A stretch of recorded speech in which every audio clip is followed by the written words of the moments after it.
a tweet by someone who works at Twitch garnered a lot of attention recently, talking about raids counting towards partnership. So when you apply for Twitch Partner, historically what has happened is you need to average 75 viewers without raids counting. And oftentimes, creators would struggle with this because they would apply for partner having the numbers and they would get rejected on the account of that they received too many raids and that they need to receive less raids. And I've always been very confused and critical of this decision because Twitch made a rating tool. If we go back in time, raids were around before Twitch had a raid tool. And the streamer would just link the stream and people would go and say the thing. So Twitch eventually made their own tool to do this in-house. And it's actually very beneficial for streamers to use. And I'll talk about that in a little bit. But it's actually very, very good for you in your stream to raid other people. They wouldn't count raid and too many raids to qualify to be partner. And I thought that was like kind of strange because you made a tool to encourage people to raid. Like you want people to raid, but not to help them grow and qualify for partnership. So anyways, this tweet went out by Angela, who is a global partner ops manager person at Twitch, saying, we actually include raids now. We don't want to punish the idea of networking in communities. And this is in response to this person saying, important to note, those numbers need to be excluding raids. If you're consistently at 75 plus, those numbers are including raids and you would be under without those, there's a high chance you can get declined. Seen a lot of peeps wait quite a while for exactly that. So this was very interesting to post, and a lot of people had a lot of things to say. You know, partner versus affiliate tension, and like, is this diluting the idea of partners? This could get abused. I, for one, think this is a good thing, and it's a very logical thing. You have a raid tool. In this case, you are the recipient of people using this tool. You should not be punished for using a Twitch tool to help you grow because they made the tool to help you grow. This actually caused some problems because what would happen is a streamer would be around partnership numbers and they would discourage people from raiding them. And on Twitch, you can actually customize your settings to prevent raids on your channel. Whatever reason you want to do that, you can do that. But to do that in order to like get partnership just felt very bizarre to me. And it actually becomes harmful because what happens is you are someone who is used to getting a lot of raids because you have successfully networked with other streamers. You raid and support other creators, and in turn, you get raids back. You are doing the things you're supposed to do in order to grow. And yet, when it comes to the point of needing to qualify for partner, you have to then stop and block raids on your channel so that you don't get too many raids and then you get rejected for being partner. And what happens is the people that raid you and are used to raiding you and used to seeing you on the raid tool, they stop raiding you because they can't anymore. And then they forget. And then you fall off that routine with those creators. And that's really harmful, not only for like being at that point in time, but also afterwards. You're kind of untraining people to raid and support you, which long-term is not a good thing. The counterpoint is, well, it artificially inflates your viewership. So you can game the system by getting rated, not have it be your true viewer count. You need to stream for 25 hours on 12 different days and average 75 viewers. I find it hard to feel like raids will be gamed for a couple different reasons. I don't think raids really are that impactful to viewership. Most people, when they raid into a channel, they usually leave because they just watch the stream for X amount of hours. They need a break. They want to stand up. They want to go watch someone else. They don't give that person a chance, or it's not their vibe, whatever the reason is. A lot of people usually leave after a raid and very few people stick around. If you're like at like 70 viewers and you're close, yeah, this could help. But I don't see that being like a big deal. It has no influence on my success, whether someone is getting rated for their last 5 average viewers. And if you're a smaller creator and you have only like a couple viewers, let's say you have 0 viewers, and you're like, oh, well, now I can get partnered just by raids. Do you know how many raids you would need to have over a 25 hours of streaming on 12 separate days to hit 75 average viewers? you would need people that have above 75, right? Because you have to hold 75 average viewers.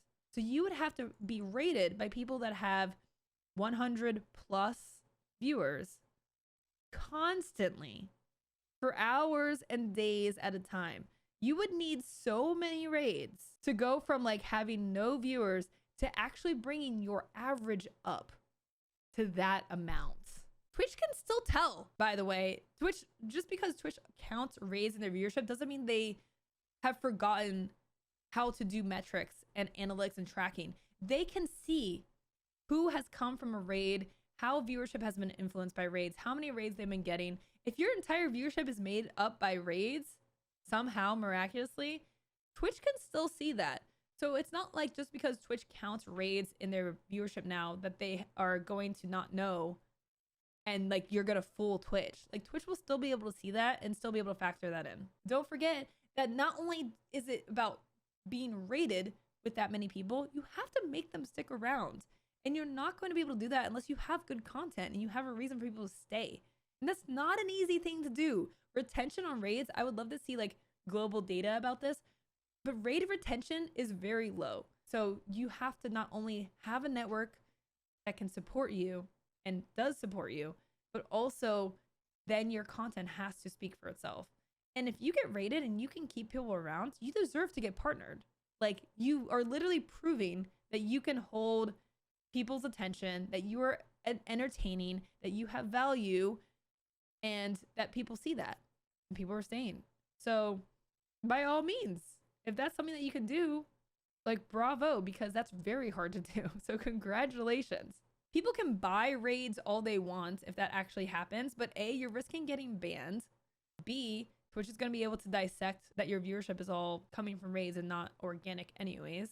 And C, honestly, it just reminds me of like follow for follow tactics and like view for view and raid for raid, like low effort and low outcome support methods. It's just, it's cheap, it's lazy, and it's not actually going to do anything if your content sucks. I don't think anyone should really be upset by this. It is a valid tool that you get rewarded with if you are doing streaming and creation correctly. If you are networking and you're supporting others, these are the things that you should be doing.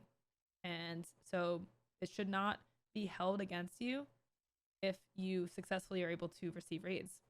Like that just doesn't make any sense. Rating other creators is actually very beneficial for you. And believe it or not, Twitch does have an algorithm for helping viewers find, recommended for you. They curate that based on data and your trends and your watch habits. When you rate another streamer, you are saying to Twitch, hey, this is someone that is in my community, that is in my network. Our viewers are going to get along. Like we are linked. And it's you're linking your stream to the person you're rating.